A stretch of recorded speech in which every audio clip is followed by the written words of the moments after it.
when the emergency room doctor told me my daughter's blood type made it impossible for me to be her mother, I felt my entire world collapse in a single moment. Everything I believed about love, motherhood, and family was about to be destroyed by a truth so devastating. I'm still struggling to accept it 12 years later. Let me take you back to the beginning, to understand just how perfect my life seemed before it all fell apart. When Emma was born 12 years ago, it was the happiest day of my life. I was 26, married to David, and we'd been trying to have a baby for 3 years. The pregnancy wasn't easy. I had complications throughout, and the delivery was traumatic. I lost a lot of blood and was unconscious for hours after Emma arrived.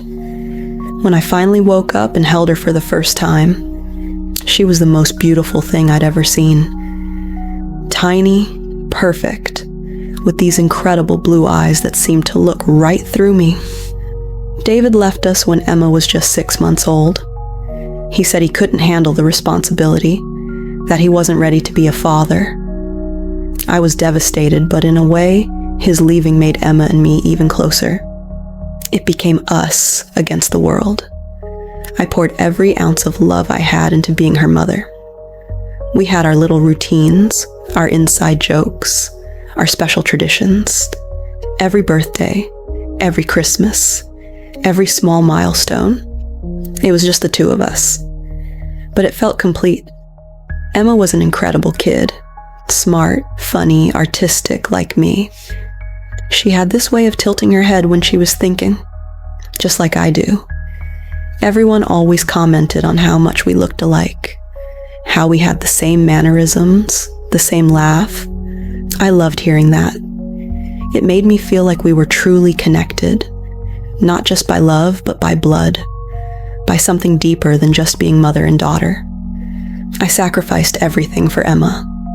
I turned down job promotions that would require travel. I dated casually, but never seriously. No man was going to come between me and my daughter. My entire identity was wrapped up in being Emma's mom. I was proud of that. I thought it made me a good mother, putting her first in everything. The day everything changed started like any other Tuesday. Emma had been complaining about stomach pains for a few days, but I thought it was just a stomach bug going around her school. When she woke up that morning, doubled over in pain, barely able to walk, I knew something was seriously wrong. I rushed her to the emergency room, my heart pounding the entire drive.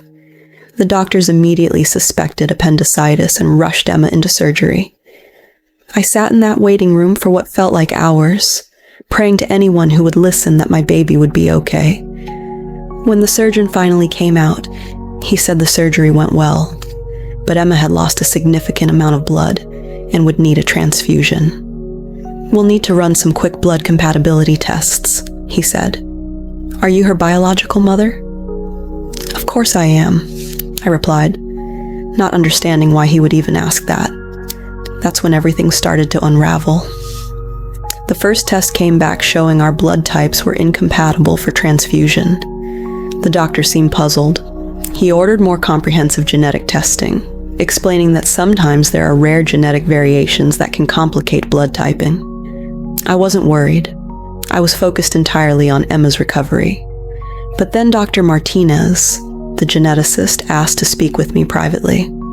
The look on his face made my stomach drop. "Mrs. Thompson, I need to ask you some questions about Emma's birth.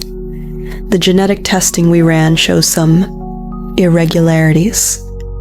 "What kind of irregularities?"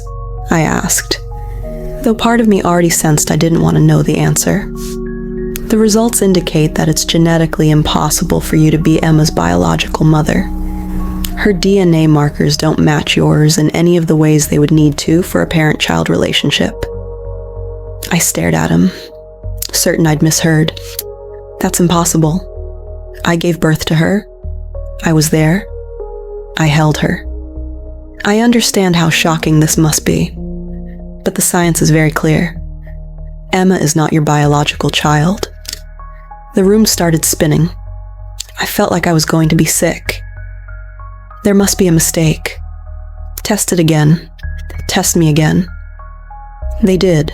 3 more times. The results were always the same. That night, while Emma was sleeping in her hospital bed, I called David. Despite everything, he was still Emma's father, or so I thought.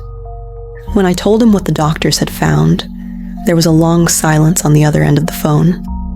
David? Did you hear what I said? Sarah, there's something I need to tell you. Something I should have told you years ago. My blood went cold.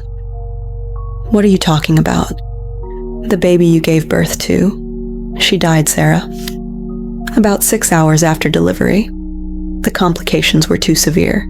I couldn't breathe. That's not possible. Emma is alive. She's right here. I know this is going to sound insane, but I was in the hospital that night going crazy with grief. Our baby was gone, and you were unconscious, and I didn't know how I was going to tell you. Then I heard crying from another room. There was this teenage girl who had overdosed during delivery. She was brain dead, and her baby looked exactly like ours. Same size, same coloring. David, what did you do? I switched them, Sarah. I couldn't bear the thought of you waking up to find out our baby was dead. The other baby needed a mother, and you needed a baby to live for. I thought I was saving everyone. The phone slipped from my hand. Everything I thought I knew about my life, about Emma, about motherhood itself, crumbled in that moment. David continued talking, but I could barely hear him over the sound of my own heartbeat. He explained how he'd bribed a nurse to falsify records, how he'd made sure the other baby's death certificate listed the wrong name. He'd covered his tracks completely, never imagining the truth would come out 12 years later. I looked at Emma, sleeping peacefully in her hospital bed, completely unaware that her entire existence was built on a lie. This child I'd loved more than my own life, who I'd shaped my entire identity around, wasn't mine. She belonged to another family, a family that had spent 12 years believing their daughter was dead. The days that followed were a blur of legal meetings, DNA tests, and investigations. We discovered that Emma's biological mother was 16 when she died, and her parents, Emma's real grandparents, were still alive. They had grieved their daughter and grandchild for 12 years, never knowing that their granddaughter was living just across town. Meeting Emma's real family was one of the hardest things I've ever done. Her grandmother looked exactly like Emma would in 50 years. Her grandfather had Emma's same artistic hands. They had photos of their daughter at Emma's age, and the resemblance was unmistakable. Everything I thought connected Emma to me, her talents, her mannerisms, even her laugh, I realized she'd developed because she was mimicking me, not because we shared genes. The legal system struggled with our case. Technically, I had unknowingly been raising a kidnapped child, but I was also the only mother Emma had ever known. Her biological grandparents wanted a relationship with her, which was understandable. Emma took the news as well as any 12-year-old could, which is to say it devastated her completely. She questioned everything about herself, about our relationship, about whether the love we shared was real, if it was built on a lie. I tried to reassure her that love isn't about DNA, that she was still my daughter in every way that mattered. But I was struggling with those same questions myself. The hardest part wasn't learning that Emma wasn't biologically mine. It was learning that somewhere in this city was a grave marked with the wrong name, where my real daughter had been buried 12 years ago. I had been mourning the loss of a normal family life with David, never knowing I should have been mourning the loss of my actual child. David faced criminal charges for what he'd done, though his lawyer argued he'd acted out of grief and desperation, not malicious intent.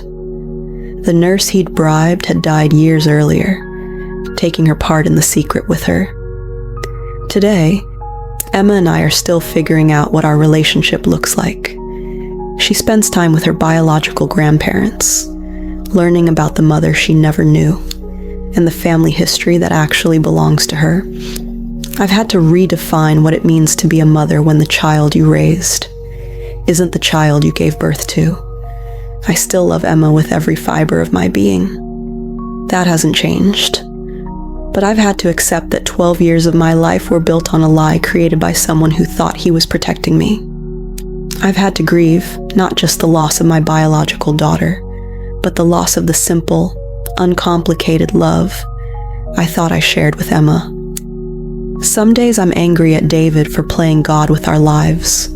Other days I understand that he was a young man faced with an impossible situation, trying to spare me unimaginable pain. But mostly, I'm just sad. Sad for my daughter who died without me ever holding her.